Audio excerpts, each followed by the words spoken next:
तो कैसे है सब बढ़िया एकदम। तो आज हम करने वाले एटम्स और मॉलिक्यूल्स का प्रीवियस ईयर क्वेश्चंस आपके हाफ ईयरली एग्जाम के लिए, ठीक है।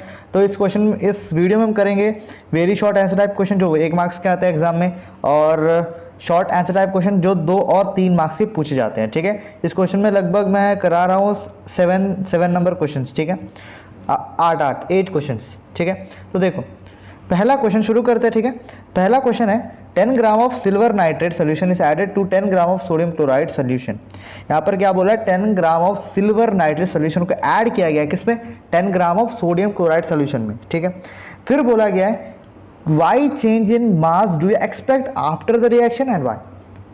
बोला गया है कि जो मास में चेंज होगा या नहीं, अगर होगा या नहीं होगा, क्यों, अगर होता भी है तो क्यों होता है, अगर नहीं होता तो क्यों नहीं होता है, हमें बताना है, ठीक है। देखो आप ही देखो, लॉ ऑफ कंजर्वेशन ऑफ मास क्या कहता है, मास can neither be created nor be destroyed. तो देखो रिएक्शन के पहले भी और रिएक्शन के बाद भी जो मास पहले था वो बाद में भी सेम ही रहेगा। तो no change in mass will take place because mass can neither be created nor be destroyed in chemical as law of conservation of mass, ठीक है।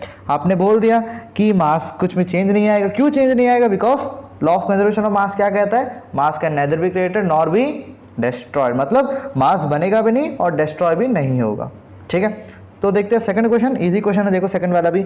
Interpret the number of moles of the oxygen atoms in PO4, ठीक है। 2015 question है, 2013 question है। देखो ये question में वो PO4 मतलब 4 नीचे आना था, ठीक है। यहाँ पर in PO4 there are 4 moles of oxygen, ठीक है। देखो 4 मोल्स है, देखो यहाँ पर 4 मोल्स है, ठीक है। अब यहाँ पे पता करना नंबर ऑफ मोल्स कितना आता है करके, देखो। और we also know that there are इतना मोल्स एटम में, एक एटम इतना मोल्स होता है, ठीक है। और 1 मोल ऑक्सीजन में कितना होता है, 6.02 इंटू 10⁻23, ठीक है। और 4 है तो 4 इंटू कर देंगे, देखो 1 मोल ऑफ ऑक्सीजन एटम में होता है 6.02 इंटू 10⁻23, इतना होता है। अभी 4 के लिए क्या करेंगे, 4 इंटू कर दे तो मिल जाएगा ना, 4 इंटू कर दो, हमें आंसर मिल गया, समझ में आ गया। इसमें कुछ नहीं था, बस हमें पूछा था ऑक्सीजन का मोल्स कितना है, नंबर ऑफ मोल्स कितना है, ठीक है। यहाँ पर कितना मोल्स है, 4 मोल्स है, नंबर ऑफ 4 मोल्स है, ये हमें पता चल गया।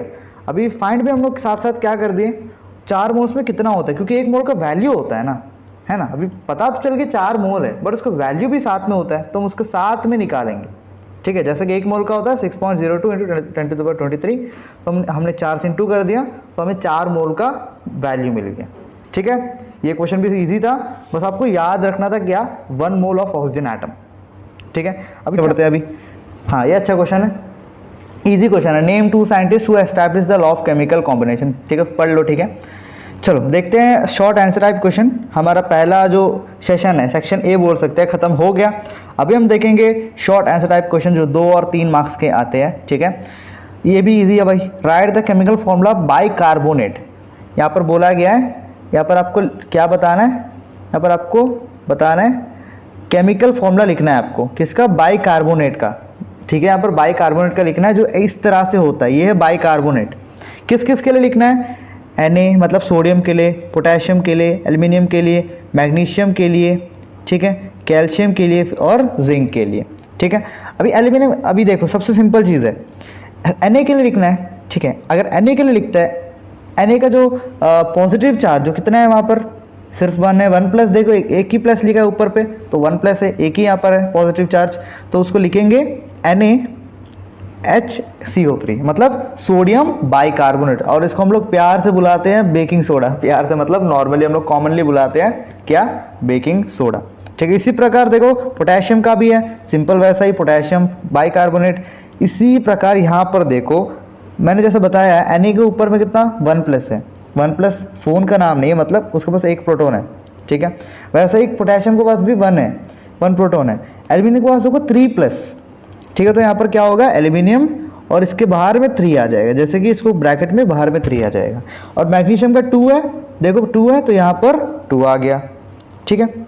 लेकिन यहाँ पर कैल्शियम का केस में भी सेम है, कैल्शियम का केस में भी सेम कंडीशन है, ठीक है। लेकिन जो जिंक है, लेकिन जिंक आप देखो यहाँ पर जिंक क्या दिया हुआ है, यहाँ पे जिंक दिया हुआ है सिर्फ Zn2+, लेकिन यहाँ पर लिखा जाता है इसे C2H2O6Zn, ठीक है। तो याद कर लेना सबको। और मैंने आपको बता दिया जैसे कि ये इन सब को कैसा लिखा जाता है, सिर्फ यहाँ पर Zn जो जिंक है उसका थोड़ा डिफरेंट है, बस उस थोड़ा पढ़ लो, ठीक है। और जो सेकंड क्वेश्चन है दैट इज सेकंड क्वेश्चन है, एक मिनट साइड हो जा। Right the chemical symbols of following elements, किस किस का, गोल्ड का लिखना है, कॉपर का लिखना है, potassium, silver, platinum and iron. देखो गोल्ड का होता है Au, ठीक है, कॉपर का Cu, पोटेशियम का K, पढ़ लेना, ठीक है, सिंपल है। आगे बढ़ते हैं। हाँ ये भी इजी क्वेश्चन है। थर्ड क्वेश्चन यहाँ पर 3 क्वेश्चन दिए हुए हैं, मतलब ये 3 मार्क्स का क्वेश्चन है। Name the scientist who discover proton. Proton किसने डिस्कवर किया? रदरफोर्ड ने किया, क्योंकि जो वहाँ पर जो एक्सपेरिमेंट था, रदरफोर्ड एक्सपेरिमेंट, जो गोल्ड फॉइल में मतलब जो अल्फा पार्टिकल्स को भेज रहे थे, जैसे कि यहाँ पर ये गोल्ड फॉइल है, यहाँ पर अल्फा पार्टिकल भेज रहे थे, जो एटम्स है तो बीच में यहाँ पर कुछ रिपल्शन हो रहा था, यहाँ पर कुछ रिपल्शन हो रहा था, ठीक है। वो वहाँ पर कुछ तो है, उसका नाम क्या कर दिए, उसका नाम दे दिए न्यूक्लियस दे दिए। फिर न्यूक्लियस के अंदर पता चला कि क्या क्या होता है, प्रोटॉन होता है और न्यूट्रॉन होता है, ठीक है। तो इस तरह से डिस्कवर किया रदरफोर्ड अंकल ने, ठीक है। अर्नेस्ट रदरफोर्ड पूरा नाम है, ठीक है। Second, what is the charge and mass of A proton. Charge और मास क्या होता है प्रोटॉन का, तो पढ़ लो, ठीक है, याद कर लो। और where is proton located in an atom, कहाँ पर प्रेजेंट होता है, कहाँ पर लोकेटेड होता है, अरे न्यूक्लियस के अंदर होता है। और वो न्यूक्लियस कहाँ पे होता है, आप इस तरह भी लिख सकते हो, proton located in nucleus and nucleus present in the middle of the atom, लिख दो, ठीक है, ओके। अब नेक्स्ट इसी में ये कौन सा क्वेश्चन है, थर्ड नंबर का है, बी पार्ट। ये सिंपल है, an atom of element has atomic mass कितना है, 28 है, और एटॉमिक नंबर दे दिया है 14। ये तो सिंपल है भाई, इसमें कुछ भी नहीं है, एटॉमिक नंबर दे दिया है 14, तो कौन होता है वो, सिलिकॉन होता है ना। और कुछ क्वेश्चन पूछा है, देख लो, how many neutron does it have, also name the element. Name तो पता चल गया, ठीक है। अब इसमें न्यूट्रॉन्स कितना होगा, देखो मैंने जैसे बताया था, अभी यहाँ पे ये एक चीज़ हमें दे रखा है, यहाँ पे दे रखा है कि इसका एटॉमिक मास दिया 28U, ठीक है। मैंने जैसा बोला था, एटॉमिक मास का जो एटॉमिक नंबर होता है वो इक्वल होता है किसका, एटॉमिक नंबर इक्वल होता है, चलो यहाँ पर करते हैं, एक मिनट, एटॉमिक नंबर किसका इक्वल होता है, साइड हो जाए यार, एटॉमिक नंबर इक्वल होता है नंबर ऑफ प्रोटॉन्स के, इक्वल होता है। और जो अभी यहाँ पर देखिए एटॉमिक मास जो है उसको U बोलते हैं, ठीक है, वो क्या होता है, proton, number of proton plus number of neutrons, ठीक है। हमें ये दे रखा है 28, ठीक है, और ये P यहाँ पर आएगा माइनस P कितना है, एटॉमिक नंबर है 14, तो P भी सेम होगा 14, तो 28 minus 14 is equal to what, equal to 14, simple, समझ में। चलो अभी आगे बढ़ते हैं, अभी नेक्स्ट यहाँ पर बोला डिफाइन एटोमिसिटी। एटोमिसिटी मतलब कितना नंबर ऑफ एटम्स प्रेजेंट है कोई मॉलिक्यूल में, ठीक है। तो फोर्थ क्वेश्चन बता रहा हूँ, ठीक है, तो साइड हो जाए यार, ये सब साइड प्लीज, ओके। तो फोर्थ क्वेश्चन क्या दिया हुआ है, define atomicity, the number of atom present in the molecule of element is called atomicity. कितना एटम प्रेजेंट है, कितना नंबर ऑफ एटम प्रेजेंट है कोई भी मॉलिक्यूल में, दैट इज कॉल्ड क्या, एटोमिसिटी। चलो इसी के ऊपर कुछ क्वेश्चंस भी है, चलो देखते हैं, अरे साइड हो जाए यार, ओके। देखो इसका बी पार्ट दिया हुआ है, name the element whose atomicity is. अब यहाँ पर एलिमेंट बताना है, जिसका पहला है उसका एटोमिसिटी है टेट्रा एटोमिक और दूसरा का है मोनो एटोमिक। आपको बताना है टेट्रा एटोमिक एलिमेंट कौन सा होगा, वो होगा फॉस्फोरस। याद रखना, जो उसका एटोमिसिटी, फॉस्फोरस का जो एटोमिसिटी है दैट इज टेट्रा एटोमिक। और हीलियम का बहुत सारे एग्जाम्पल है यहाँ पर यार, बोल सकते हो बहुत सारे एग्जाम्पल्स है, ठीक है। यहाँ पर मैंने सिर्फ एक ही, क्योंकि यहाँ पर सिर्फ एक ही पूछा गया है, ठीक है, ओके।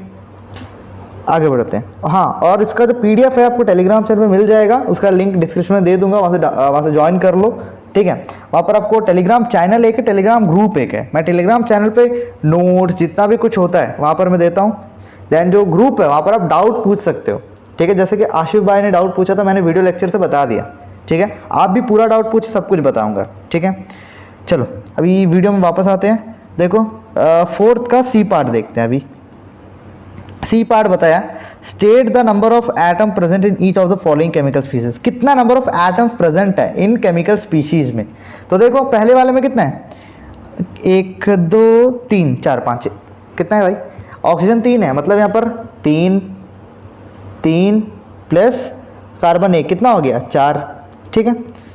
और यहाँ पर इसमें देखो हाइड्रोजन 1 है 1, नाइट्रोजन कितना है, नाइट्रोजन भी 1 है, अरे साइड हो जाए यार, हाँ नाइट्रोजन भी 1 है, प्लस यहाँ पर O कितना है 3 है, तो कितना हो गया 5। समझ में आ गया, मतलब क्या है उसमें कितना एलिमेंट प्रेजेंट है, बस उतना देखना है, सिंपल है, ठीक है। ओके तो आगे देखते हैं, चलो फिफ्थ वाला, फिफ्थ का पहला part, from the symbol this state, ये क्या सिंबल क्या, सल्फरस का जो एटॉमिक नंबर होता है दैट इज 16, और उसका एटॉमिक मास जो आप मास नंबर बोल सकते हो दैट इज कितना होता है 32, ठीक है। ओके तो इस तरह लिखा जाता है, आपको पता ही है, ऊपर मास नंबर होता है, नीचे एटॉमिक नंबर होता है, ठीक है। तो क्वेश्चन क्या बोला कि इसका एटॉमिक नंबर बोलो, तो यहाँ पर खुद ही क्वेश्चन में बोला है भाई एटॉमिक नंबर दो, खुद बोल के रखा है, देखो यहाँ पे।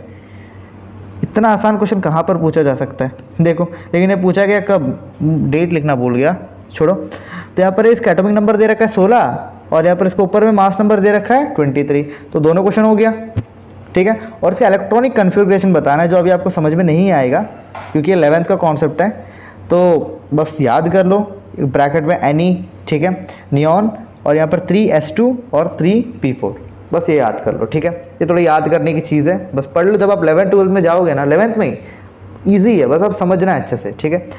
चलो अभी देखते हैं फिफ्थ का बी पार्ट। ओके ये भी सिंपल क्वेश्चन ही है, which of the two element given below would be chemically more reactive, ठीक है। एक्स ऑफ एटॉमिक नंबर 18 वो रिएक्टिव होगा, और जेड ऑफ एटॉमिक नंबर 16 वो रिएक्टिव होगा। अगर दोनों में से कुछ भी रिएक्टिव होता है, कोई भी रिएक्टिव होता है, तो क्यों रिएक्टिव है वो बताना है, ठीक है। तो देखो अभी यहाँ पे एलिमेंट का अभी रिएक्टिव किस में डिपेंड करता है, सबसे इंपॉर्टेंट देखो, रिएक्टिव डिपेंड करता है ऑक्टेट में। ऑक्टेट समझ में आ गया। अभी जैसा कि फिर समझा देता हूँ, देख लो एक बार, जैसा कि अभी एक एटम है, ठीक है, उसका एक, ठीक है, एक मिनट, एक एटम है, ठीक है, और यहाँ पे एक उसका वैलेंसी है, मतलब वही उसका शेल्स है, ठीक है, ये बीच में उसका न्यूक्लियस है, बीच में उसका न्यूक्लियस है। मान लो अच्छे से नहीं बना है। पहले में क्या होता है, पहले बार में 2 एटम ही सिर्फ बैठ सकते हैं, दूसरा कलर यूज़ करता हूँ, दूसरा कलर यूज़ कर देता हूँ, ठीक है। पहले में सिर्फ 2 ही बैठ सकते हैं, ठीक है। दूसरे बार में क्या कर सकते हैं, 8 बैठ सकते हैं, 1 2 3 4 5 6 7 8, ये फॉर्मूला होता है 2n²। पहले बार में कितने बैठेंगे 2, दूसरे बार में 2, और ये नेक्स्ट होता है तो 2 2 जा, देखो सेकंड है 1 2, ठीक है, 2 2 जा 4 4 2 जा 8, देखो इसका फॉर्मूला होता है 2n², ठीक है। n क्या होता है, नंबर ऑफ शेल्स, पहले का 1 होता है, सेकंड का 2 होता है, तीसरा का 3 होता है, जैसे वही नंबर्स, ठीक है। तो यहाँ पर फर्स्ट का क्या होता है, फर्स्ट का देखो n1 होता है, तो यहाँ पर 1 रखेंगे तो सेम आएगा, आंसर इज 2। सेकंड में देखो क्या होगा, कलर चेंज कर लेता हूँ, 1 मिनट, यहाँ पर 1 2, ठीक है, यहाँ पर वही बना लेते हैं फिर से, सॉरी कट गया मेरे से। ओके यहाँ पर देखो फॉर्मूला है 2n², ठीक है। और इसके बाद यहाँ पर सेकंड में क्या होगा, 2 × n, n कितना है सेकंड में 2, तो 2 का स्क्वायर हो गया 4, तो 4 सामने पे 2, तो 2 4 जा 8, ऐसे निकालना है, तो सेकंड में 8 आ गया। फिर नेक्स्ट थर्ड होगा, जब थर्ड में क्या होगा, थर्ड में कितना बैठेगा बोलो, n², n कितना 3, n कितना हो गया थर्ड में 3, तो 3 3 जा 9, 2 9 जा 18, तो कितने बैठेगा थर्ड में 18 शेल्स, मतलब 18 इलेक्ट्रॉन फिल हो सकते हैं, ये समझ में आ गया। अभी देखेंगे ऑक्टेट क्या होता है। जैसे कि देखो ऑक्टेट मतलब इधर में 2 बैठेगा, ठीक है, लेकिन जो यहाँ पर 8 बैठते हैं, ठीक है, इसमें अगर सारे एलिमेंट जो सारे इलेक्ट्रॉन का जगह है, यहाँ पर 8 वैलेंसी है, मतलब 8 खाली जगह है यहाँ पर, अगर 8 में फिल हो जाता है सारा एलिमेंट आके, तो हम लोग बोलेंगे वो क्या हो गया, ऑक्टेट कंप्लीट कर लिया। भाई क्या किया उसने, ऑक्टेट क्या किया, कंप्लीट कर लिया, ठीक है। अगर ऑक्टेट कंप्लीट कर लेता है तो क्या हो जाता है, बहुत स्टेबल हो जाता है, जैसे को बताया था मैंने, अगर ऑक्टेट कंप्लीट कर लेता है तो वो बहुत क्या हो जाता है, स्टेबल हो जाता है। चलो देखो स्टेबल हो जाने से क्या होता है, अगर स्टेबल है कोई चीज़, बहुत स्टेबल है, तो जल्दी से हिलेगा, कुछ होगा नहीं होगा। अगर बहुत स्टेबल है ना, तो उसको कुछ भी हो ही नहीं सकता, मतलब वो जल्दी रिएक्ट करेगा भी नहीं, ठीक है। अभी मान लो बहुत स्टेबल है, सल्फर बहुत स्टेबल है, मान लो सल्फर बहुत स्टेबल है, मान लो ऑक्सीजन आया, भाई मुझे दोस्ती बनाना है तुझसे, लेकिन स्टेबल है, बनाएगा नहीं बनाएगा, क्योंकि इसका ऑक्टेट देखेंगे और सल्फर का ऑक्टेट कंप्लीट नहीं होता है, बट मैं समझा रहा हूँ आपको, ठीक है। तो यहाँ पर इसका ऑक्टेट क्या होता है, कंप्लीट मान लो होता है, मान लो नहीं होता असल में, लेकिन मान लो होता है, ठीक है। तो क्या होगा, सल्फर बोलेगा नहीं भाई मैं तो स्टेबल हूँ, मेरे पास जगह ही नहीं है, तो यहाँ पर कोई रिएक्ट होगा, नहीं होगा। लेकिन अगर वो ऑक्टेट कंप्लीट नहीं है तो क्या होगा, खाली स्पेस है। अगर सल्फर के पास, असल में सही बात है, सल्फर के पास ऑक्टेट कंप्लीट नहीं होता है, तो क्या करेगा वो क्या करेगा, एलिमेंट को एक्सेप्ट करेगा, मतलब वो रिएक्ट कर सकता है, सिंपल चीज़ है। मतलब रिएक्ट डिपेंड करता है नंबर ऑफ ऑक्टेट कंप्लीट है यानी। समझ में आ गया, इतना कुछ बताया मैंने आपको, ठीक है। देखो पढ़ो इसको, ठीक है। An element with a complete octet is less reactive, simple चीज़ है, जैसे बता दिया आपको, ठीक है। Then element with the atomic number 18 has a complete octet, जो 18 होता है, जो आर्गन जो 18 होता है वो क्या होता है, इसका ऑक्टेट कंप्लीट होता है। बट जो 16 जो सल्फर है, जैसे देखो यहाँ पर, जैसे सल्फर का क्या होता है, कहाँ पर है भाई, ये देख, सल्फर का क्या होता है, 16 होता है, तो सल्फर इज इनकम्प्लीट ऑक्टेट, तो वो क्या होता है, बहुत ज़्यादा रिएक्टिव होता है। Finally so the element with the atomic number 16 will more reactive than the atomic number 18 element, ठीक है। ओके चलो अभी देखते हैं नेक्स्ट, डिफाइन वैलेंसी। वैलेंसी क्या होता है, वही valency refers to electron in outer shell of an atom, वही सिंपल चीज़, ठीक है। हाँ यहाँ पर वैलेंसी तो पढ़ लोगे। नेक्स्ट है उसी क्वेश्चन में 6 नंबर के सेम क्वेश्चन में ये नेक्स्ट है, classify the following cation on the basis of their valencies. अभी आपको कैटाइन का, जो यहाँ पर कैटाइन दिया है उसका वैलेंसी के थ्रू बताना है, मतलब मोनोवैलेंट है, ट्राई वैलेंट है, डाई वैलेंट है, उस तरह से। समझ में आया, उसका वैलेंसीज मतलब वो कैसा वैलेंट है, डाई वैलेंट है, वही सिंपल चीज़। मतलब डाई वैलेंट मतलब 2 वैलेंसी है, ट्राइवैलेंट मतलब उसके पास 3 वैलेंसी है, टेट्रावैलेंट मतलब उसके पास 4 वैलेंसी है, मोनो मतलब उसके पास 1 वैलेंसी है, वैसे ही। चलो देखते हैं, on the basis of valency we can categorize cation into monovalent cation, divalent cation and trivalent cation, ऐसे और कर सकते हैं। चलो क्या क्या दिया हुआ है, Ca2 मतलब कैल्शियम 2+, ये क्या है, ये एक 2, देखो 2+, मतलब ये क्या है, this is the divalent cation, ठीक है। और Cu2+ मतलब कॉपर, वो क्या, वो भी कैसा है, वो भी है डाईवैलेंट कैटाइन, देख लो, पढ़ लो यहाँ पे, जिसके पास 2 इलेक्ट्रॉन होता है वो क्या होता है, डाईवैलेंट। यहाँ पर नेक्स्ट, एक मिनट साइड हो जा, देखो नेक्स्ट है NH4, तो यहाँ पर देखो सिर्फ 1+ है, 4 तो यहाँ पर जो 4 देख के डाउट नहीं होना, बोलना नहीं टेट्रा है, 4 ऊपर नहीं है, जो नीचे होता है वो बोलता है यहाँ पर कितना नंबर ऑफ हाइड्रोजन प्रेजेंट है, ठीक है। लेकिन यहाँ पर जो ऊपर होता है वो बताता है कितना कैटायन है, ठीक है। तो इसके पास कितना है, 1 है, तो ये क्या हो गया, मोनोवैलेंट कैटेगरी हो गया, एल्यूमिनियम ट्राईवैलेंट कैटेगरी हो गया। चलो समझ में आ गया। चलो ये लास्ट क्वेश्चन बोल सकते हैं इसे, हाँ ये लास्ट क्वेश्चन है, 1 मिनट, ये 6 नंबर था, ये 7th नंबर होगा, तो सॉरी यहाँ पर क्या लिख लेंगे, ये है भाई 7th नंबर का क्वेश्चन, 8 मैंने गलती से टाइप कर लिया, ठीक है। देखो हाँ मैंने आपको बताया था, what is the full form of IUPAC, full form क्या होता है आयुपैक का, बताओ। चलो होता है इसका international union of pure and applied chemistry, ठीक है, international union of pure and applied chemistry, ठीक है। ये तो सिंपल है भाई, पढ़ लो अच्छे से। इसका सेकंड पार्ट है hydrogen and oxygen combine in ratio of 1:8, ठीक है, by mass to form water, ठीक है। जो हाइड्रोजन और जो ऑक्सीजन जो वाटर में होता है ना, जैसा H2O, ठीक है, देखो,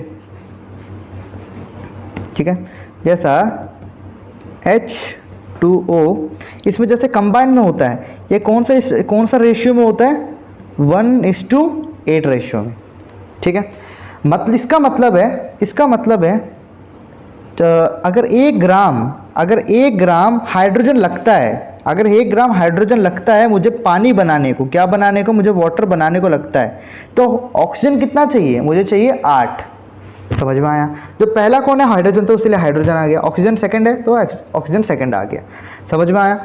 फिर से देखो, अगर मुझे 1 ग्राम क्या लगता है, हाइड्रोजन लगता है, मुझे 1 ग्राम हाइड्रोजन लगता है क्या बनाने के लिए, पानी बनाने के लिए, तो मुझे कितना ऑक्सीजन लगेगा, 8 ग्राम।